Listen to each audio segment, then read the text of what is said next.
평안하십니까? 교회 새 생명도 태어나고 또 영적인 생명도 태어나고 또 다음 주에 또 주님이 또 새로운 분들을 통해서 또 간증케 하실 것을 또 생각할 때 감사가 됩니다. 정말 팔국로 교회를 통해서 하나님이 이런 일들을 이루어 가시는 것을 볼 때 정말 큰 은혜고, 요즘 이렇게 전국에 있는 교회 많은 형제님들을 이렇게 만날 기회들이 자주 있는데, 참 요즘처럼 복음 전하기 어렵다라고 얘기를 하는데, 여전히 하나님께서는 복음의 역사들을 우리 가운데 이루어가고 있음을 볼 때 감사가 됩니다. 디모데후서 3장 12절부터 17절 말씀을 함께 보시겠습니다. 디모데후서 3장 12절부터 17절 말씀인데요. 저와 교독으로 함께 읽겠습니다. 12절입니다. 무릇 그리스도 예수 안에서 경건하게 살고자 하는 자는 박해를 받으리라.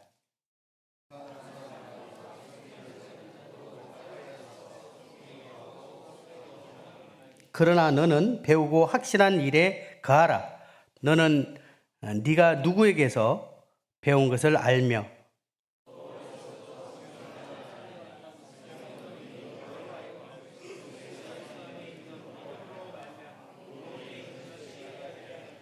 모든 성경은 하나님의 감동으로 된 것으로 교훈과 책망과 바르게 함과 의로 교육하기에 유익하니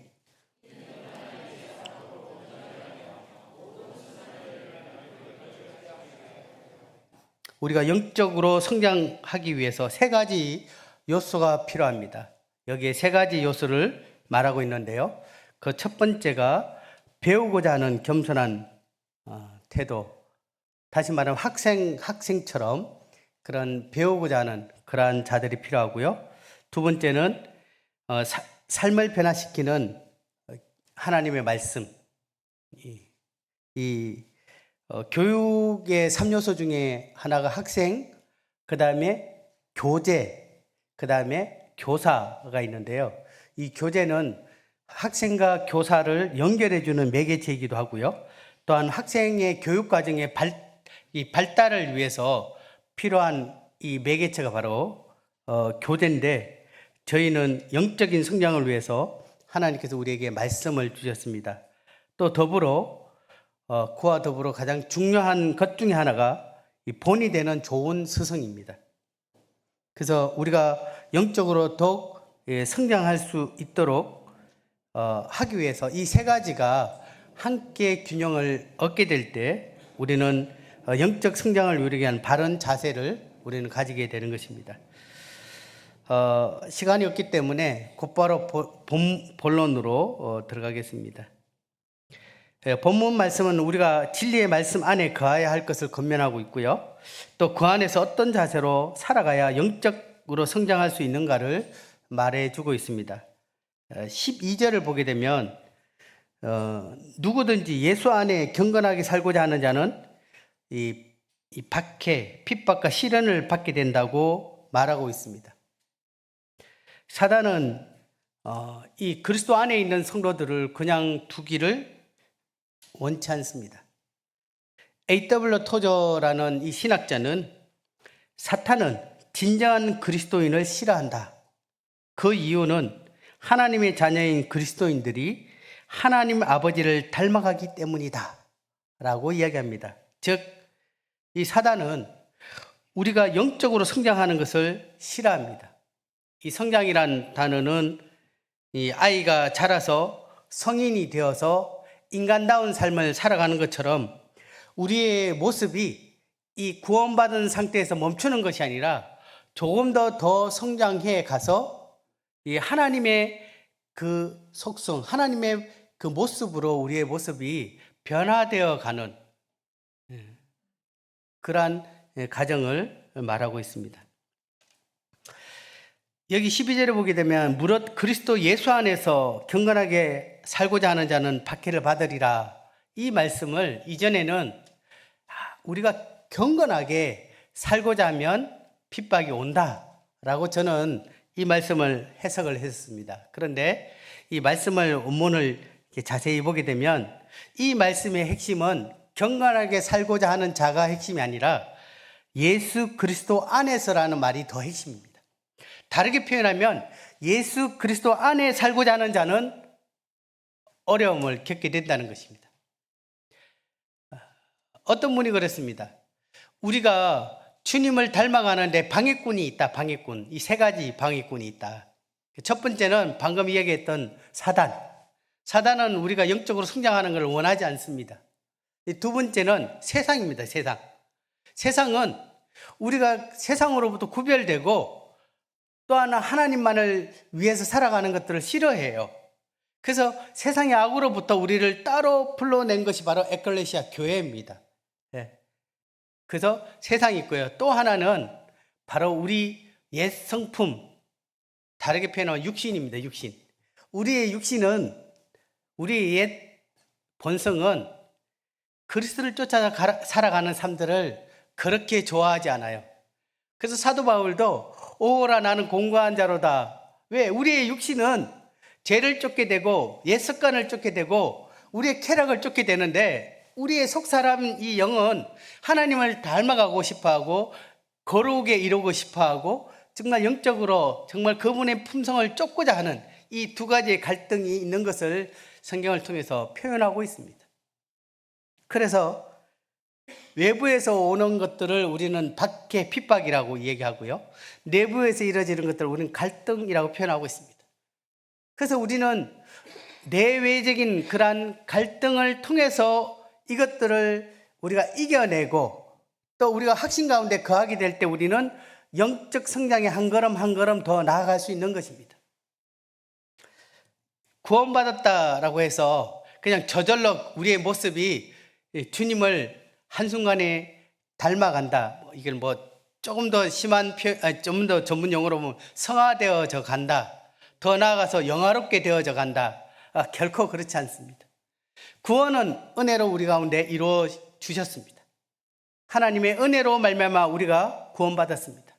또한 우리의 삶 또한 주님을 닮아가는 것 또한 그분의 은혜와 성령님의 도우심으로 인해서 우리가 그렇게 되어져 갈 것입니다. 하지만 성경에는 구원을 이루라고 말씀하셨던, 다시 말하면 우리의 모습이 주님을 닮아가는 일에 우리 자신 또한 함께 우리 자신이 그러한 노력이 필요한 것을 이야기하고 있습니다. 자, 여기서 혼돈을 가지면 안 됩니다. 우리가 영적 예수 그리스도를 믿음으로 하나님의 자녀되는 일에 우리는 우리의 어떠한 노력도 그게 조금 더 가해질 수 없습니다. 100% 은혜로만 가능합니다. 하지만 우리가 주님의 모습을 닮아가는 일에 대해서는 우리의 의지가 필요함을 성경은 말하고 있습니다. 그것을 기억하시길 바랍니다. 그래서 무릇 예수 그리스도 안에 있는 자들, 다르게 표현하면 교회에 와서 주님을 섬겨 나가는 일, 또 매일매일의 성경을 보고 성경 말씀을 깨닫는 일, 또한 그리스도의 말씀을 증거하는 일, 우리 예수 그리스도 안에 있는 우리가 하고 있는 이 모든 일들에 대해서 세상은, 사단은, 우리의 육신은 그것을 기뻐하지 않기 때문에 끊임없이 우리 가운데 갈등을 일으키게 되고 또 외부적 요소를 통해서 그것들을 방해하려고 합니다. 특별히 이제 침례에 순종하고자 하는 분들은 더 유념하게 들으시기 바랍니다.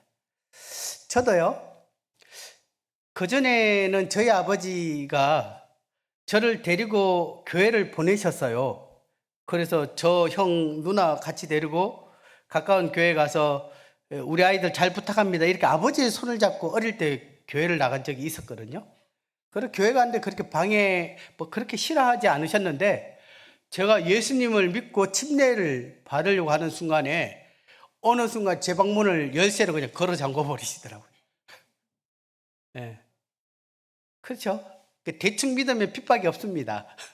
근데 주님 앞에 말씀에 순종하고자 했을 때 갑자기 달라지는 모습들을 이렇게 보게 됩니다. 저희 가운데 참 매년 침례식이 행해지는데 어떤 분은 이런 이야기를 직접 와서 하더라고요. 아버지께서 등록금을 주시지 않겠다고 얘기하십니다. 왜? 너가 예수 믿고 교회를 다니고 이렇게 한다면 내가 등록금 못 준다. 결정해라. 이렇게. 그래서 마음이 굉장히 갈등을 일으키는 한 젊은 형제의 이야기를 들었습니다. 근데 형제는 아버지를 무서워하더라고요. 우리가 이전에는 그냥 평범한 삶이었지만 주님 앞에 우리 자신이 그리스도 안에 거하게 될 때 우리는 이 위와 같은 말씀처럼 그리스도 안에 살고자 하는 자는 이러한 어려움이 있다라는 것들을 기억하시고 내가 그리스도 안에 있구나라는 것을 기쁨으로 여기시고 그것들을 당당하게 배우고 확실한 일에 거하시기를 바랍니다. 이제 시작입니다. 또한 우리의 육신도 그렇습니다. 아침에 일어나서 말씀을 보고 성경을 보고 그 말씀 가운데 순종하는 일에 이 우리의 육신은 좀 더 자자, 좀 더 눕자라고 한 것처럼 그러한 경건에 이르는 그러한 것들을 점점 더 거부하게 되는 것입니다.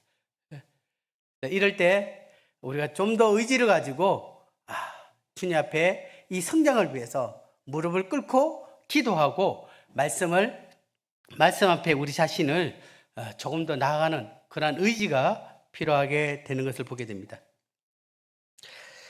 13절을 보게 되면 악한 사람들과 속이는 자들은 더욱 악하여져서 속이기도 하고 섞기도 하나니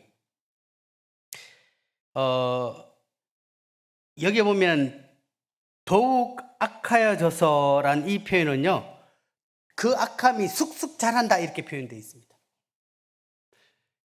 이것을 왜 이렇게 표현했느냐? 악한 자들은 더 세게 우리의 경건에 이르는, 우리가 영적으로 이뤄가는 일들을 더 많이 힘써서 방해하게 될 것입니다. 심지어 사단은 우리를 거짓 교리와 거짓으로 우리를 미혹해서 하나님을 온전히 쫓기보다는 경건의 모양은 갖고 있지만 경건의 능력을 부인하는 그러한 삶들을 살도록 우리에게 말하고 있습니다. 세상은 세상에 뒤떨어진 사람으로 우리를 이야기하게 되고 세상과 더불어 타협하며 살도록 우리를 점점 더 교묘한 방법으로 세상 가운데 함께 거하도록 이야기할 것입니다. 우리의 육신은 그 정도면 됐지, 그렇게 유별나게 그렇게 교회에 매주 나가야 되느냐, 예배를 드려야 되느냐, 성경을 그렇게 봐야 되느냐, 또한 이렇게 하면서 점점 옛 습관과 더불어 이렇게 타협하고 있는 모습들이 더해질 것입니다.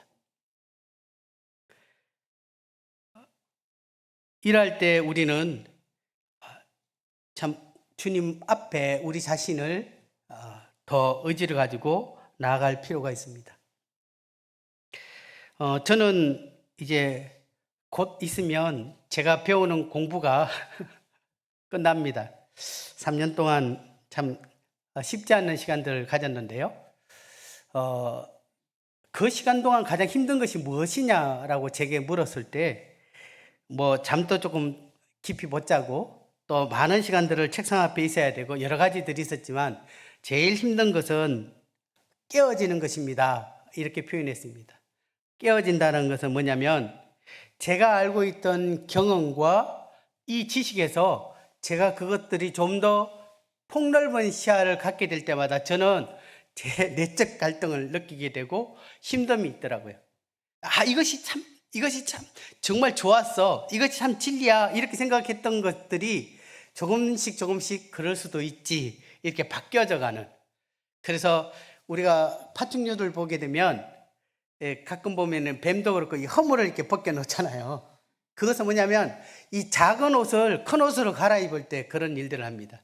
그래서 작을 때 파충류가 이 작은 옷을 입었던 걸 이제 껍질을 벗기고 좀 더 큰 옷으로 입게 되고, 또 그가 성장할 때마다 또 작은 것을 벗어놓고 또 큰 것으로 더 입어져 가는 것처럼 제 자신이 참 그러한 경험들을 통해서 제가 가지고 있었던 고정관념, 제가 생각했던 옛 경험들, 이러한 육신의 그러한 여러 가지 습관들, 이런 것들을 하나씩 이게 벗겨질 때마다, 그것이 좀 생각의 폭이 넓어질 때마다, 또 주님을 더 깊이 알아갈 때마다 저는 제 나름대로의 갈등을 겪었던 것을 보게 됩니다. 물론 주님 오실 그날까지 이 일이 계속해서 반복될 거라고 생각합니다. 이것이 바로 저는 영적 성장의 한 과정이라고 생각합니다. 사랑하는 성도님들은 그러한 삶들에 대해서 어떻게 생각하는지요? 이제 주님을 감믿게 된 분들은 아마 주님 안에 있는 생활보다 이전의 습관들이 더 우리의 삶을 좌우하게 될 것입니다. 이럴 때 허물을 벗듯이 조금씩 그리스도 안에 성장해 나가는 일들에 자신이 도전을 할 수 있으면 좋겠습니다. 14절을 보게 되면 같이 한번 읽어보겠습니다. 14절 시작. 그러나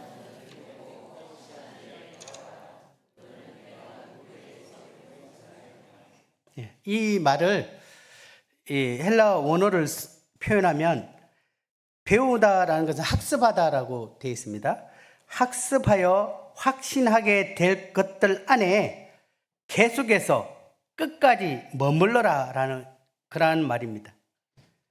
세상은 끊임없이 우리를 유혹하고 온갖 이론으로 우리가 믿고 있는 믿음을 흔들려고 합니다. 이러할 때 우리가 배움을 통해서 얻어졌던 이러한 지식들 또한 이러한 하나님의 약속에 관한 것들에 대해서 우리가 온전하게 그 안에 거하지 아니하면 우리는 계속해서 흔들리는 믿음을 가질 수밖에 없습니다.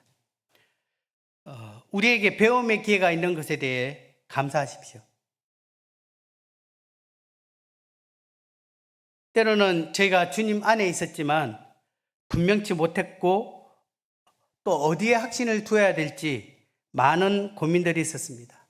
이럴 때 이 하나님의 말씀의 가르침을 통해서 우리가 분별을 가질 수 있고 그 안에 온전히 거할 수 있다는 것은 우리에게 큰 은혜입니다. 이제 특별히 이번에 침례 받으신 분들은 12월 1일 침례 이후에 이 새가족 양육반이 운영이 됩니다. 이거는 필수입니다. 선택이 아니라. 그래서 새가족 반이 침례받은 분들 중심으로 해서 몇 주 과정인지는 이제 담당하는 행제님이 아마 차후에 강구하게 될 건데요. 이러한 과정을 통해서 우리가 믿음에 관한 기초적인 것부터 신앙생활의 이 모든 것들을 몇 주 과정을 통해서 배우게 될 것입니다. 이러한 기회가 있다는 것이 은혜입니다. 또한 내년에는 더 많은 성도님들이 이 배움의 기회를 가질 수 있도록 저희들 기도하고 준비하고 있습니다. 이러한 것에 기쁨으로 동참하시고 기꺼이 배우는 일에 저도 그렇고 저보다 나이 많은 노강훈제님도 그렇고 배우는 일에 배우는 기쁨 또 알매 기쁨을 성도님들이 함께 누려갈 수 있으면 좋겠습니다. 그리고 배우는 것에 그쳐진 것이 아니라 그 배움을 통해 확신을 가지게 되고 또한 주님을 더 깊이 닮아가는 일에 우리 자신이 삶을 들여질 수 있으면 좋겠습니다. 14절을 보게 되면 너는 내가 누구에게서 배운 것을 알며 라고 말하고 있습니다. 누군가의 배우는가가 그 사람의 인생을 바꾸기도 합니다. 제가 지금껏 이 자리에 설 수 있도록 저를 영적으로 성장케 한 많은 요소들이 있습니다. 그 중에 하나는 좋은 믿음의 선배이자 스승을 만났기 때문입니다. 그러한 훌륭한 선배들이 계시기에 저 또한 성장할 수 있었고 또한 주님 앞에 이와 같은 삶들을 살아갈 수 있게 되었던 것입니다. 몇 년 전에 신천지가 대구를 여러 많은 코로나로 인해서 어려움을 끼쳤죠. 그럼에도 불구하고 올림픽 경기장에서 8만 명이나 되는 젊은이들이 신천지에 가입하는 이 모습들을 보면서 저는 충격을 받았습니다. 그들이 이만이라는 사람 또는 이단의 그러한 사람들, 다르게 표현하면 그들이 좋은 스승을 만났더라면, 참 진리의 말씀을 가르치는 그 스승을 만났다면 그들은 그렇게 살지 않았을 것인데 그들이 그러한 사람들을 만났기 때문에 그들의 인생이 참으로 슬픈 상 가운데 들어가게 되어졌구나라는 것들을 느꼈습니다. 다르게 표현하면 저 또한 그들 가운데, 사실 저도 40년 전에 이만희 씨를 직접 만난 적이 있었습니다. 어떤 이 학생이 그곳에 신천지에 갔을 때 제가 그 청년을 그곳에 끄잡아 내려고 신천지 집회를 갔던 적이 있었는데, 제가 이만희 씨가 처음 대구에서 시작할 점이었어요. 근데 제가 그때 당시에 그 사람의 이야기를 들어줬을 때 상당히 참 제 나름의 그 분별도 있었고, 또 권하는 분이 더 이상 그곳에 그 사람을 끄잡아내기 위해서 가는 것이 옳지 않다라고 해서 그 이후에 저는 단절했는데, 그곳에 들어갔던 그 청년은 수많은 시간들을 아픈 가운데, 심지어 생명의 위협 가운데 그곳에 탈출했던 그러한 상황이 있었습니다. 그걸 잘 알기에 거짓 스승을 만났던 그들의 삶이 어떠한가를 보게 됐습니다.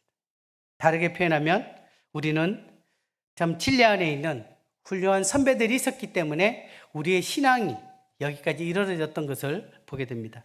신앙은 관계를 통해서 성장합니다.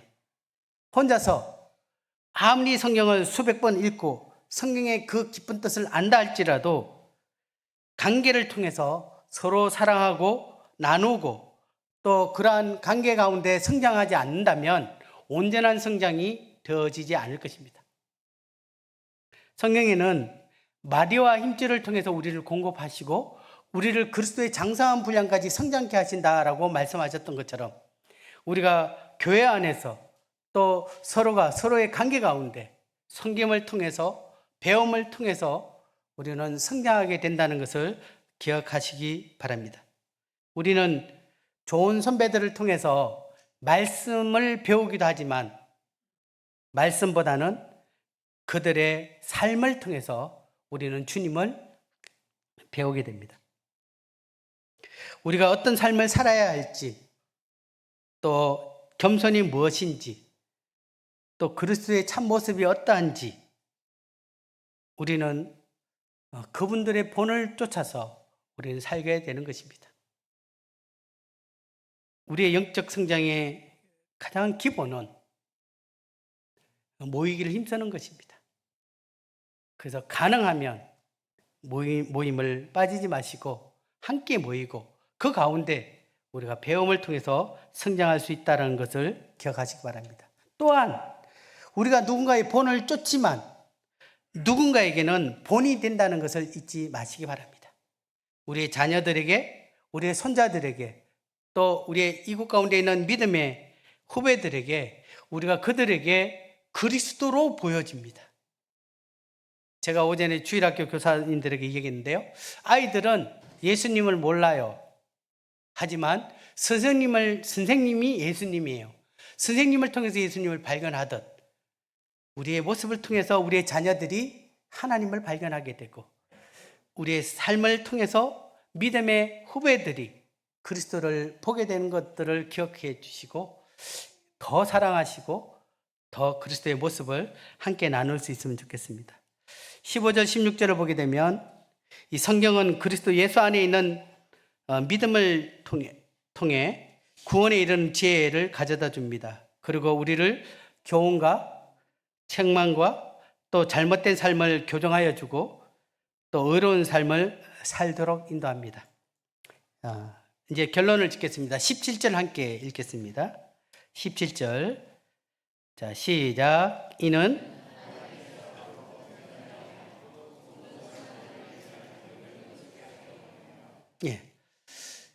하나님께서 왜 이러한 배움을 통해서, 이러한 교회를 통해서 우리에게 이루고자 하는 것이 크게 두 가지입니다. 하나는 하나님의 사람으로 온전하게 되는 것입니다. 참 그리스도인의 모습을 닮아가는 것입니다. 또 하나는 모든 선한 일을 행할 능력을 갖추는 것입니다. 하나님께서는 이러한 배움을 통해서, 이러한 가르침을 통해서 하나님의 사명에 적합한 존재가 되어져 가고 나아가 교회의 덕을 도모하는 온갖 선한 사역을 힘쓸 수 있는 준비된 존재로 우리를 양육해 나가는 것입니다. 사랑하는 성도님들, 영적 성장을 위한 도전을 멈추지 마십시오. 저 또한 학교 공부는 졸업을 하지만 제 영적 도전은 주님 오실 때까지 지속적으로 될 것입니다. 그날에 우리가 주님 앞에 서게 될 때 우리의 모습이 참, 제가 요즘 신기한 게 손자가 있잖아요. 손자를 보니까 손자가 점점 딸을 닮아가요. 딸을 닮으니까 엄청 예쁘더라고요. 네? 근데 딸을 닮는다는 것은 뭘까요? 저를 닮는다는 거예요. 늘 보면서 눈빛이 나를 닮았나? 이마가 나를 닮았나? 이렇게 닮은 모습들을 보면 왠지 기분이 좋아요. 우리 주님께서 날마다 저희들의 모습을 통해서 자신을 닮은, 그래서 외모를 닮는 것이 아니라 성품을 닮고 또 주님이 살아왔던 그 사역, 그 섬김의 사역을 우리 삶 가운데 동일하게 주님을 닮는 그러한 삶들, 이것을 우리는 영적 성장이라는데 그러한 도전에 성도님들이 멈추지 않기를 바랍니다. 기도하고 마치겠습니다. 주님 감사합니다. 이와 같은 이 복음의 놀라운 간증을 듣게 해주시고 또한 복음 이후에 저희가 그리스도 앞에서 어떻게 영적 성장을 해야 될지를 도전케 해주심을 감사드립니다. 우리가 배우는 일에 헌신할 수 있도록 도우시고 배우는 것에 저희가 확신하며 거하며 또한 그리스도의 장성한 분량에 이르러 주님께서 기뻐하시는 온전한 모습으로 또 주님께서 맡겨진 그 사역을 감당할 수 있는 능력을 가진 자로 주님 앞에 성장해 나갈 수 있도록 도우시기를 바랍니다. 감사를 드리며 예수님 이름으로 기도를 드립니다. 아멘.